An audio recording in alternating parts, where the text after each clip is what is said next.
நம்முடைய கோவளம் ஊராட்சியில் ஊராட்சி மன்ற அலுவலகத்தில் காந்தி ஜெயந்தி தினத்தை முன்னிட்டு கிராம சபை கூட்டம்.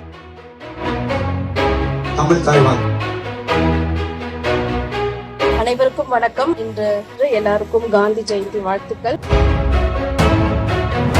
30/9/2024 முடிய உள்ள குடிநீர் வசதிக்கான செலவினம், மேல்நிலை நீர்த்தேக்க தொட்டிக்கான செலவினம், மின்சார வசதிக்கான செலவினம் பொதுமக்கள் பார்வைக்கு வைக்கப்படுகிறது. கவர்மெண்ட் ஸ்கூல், மாதா கோயில் சுடுகாடு, குன்றுக்காடு, நடுக்காண்டி, முத்துமஞ்சேரி கிராமத்தில் 6வது ஸ்ட்ரீட், நாச்சியார் குளம், பேவர் பிளாக்னு பார்த்தீங்கன்னா மாதா கோயில், ஏகவல்லியம்மன், செம்மஞ்சேரி குப்பம், 6வது ஸ்ட்ரீட்.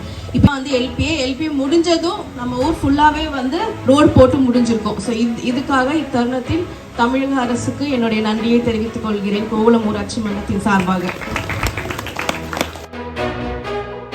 திருவள்ளூர்ல இருந்து படிச்சு வந்தேன்.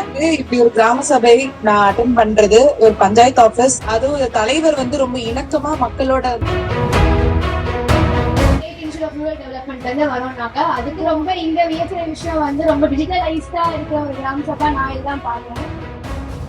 ஊராட்சியில் என்னெல்லாம் வேலைகள் நடந்துட்டு இருக்குங்கிறது தினமும் நம்ம மக்களுக்கு தெரியும். சோஷியல் நெட்வொர்க்ல போட்டுட்டு தான் இருக்கும். நாச்சியார் குளம் மற்றும் மலைக்குளம் தண்ணி வேணா கிரீனா இருக்கலாம், அதோட வாட்டர் கண்டென்ட்டை வந்து செக் பண்ணதுல ரெண்டுமே வந்து குடிக்கிறத தவிர்த்து பாத்திங் அண்ட் வாஷிங்க்கு வந்து எலிஜிபிள் சொல்லியிருக்காங்க. சோ அதுக்கு ஒரு RO பிளான்ட், அது மக்களுக்கு இதை வந்து பயன்பாட்டுக்கு கொண்டு வந்துருவோம்.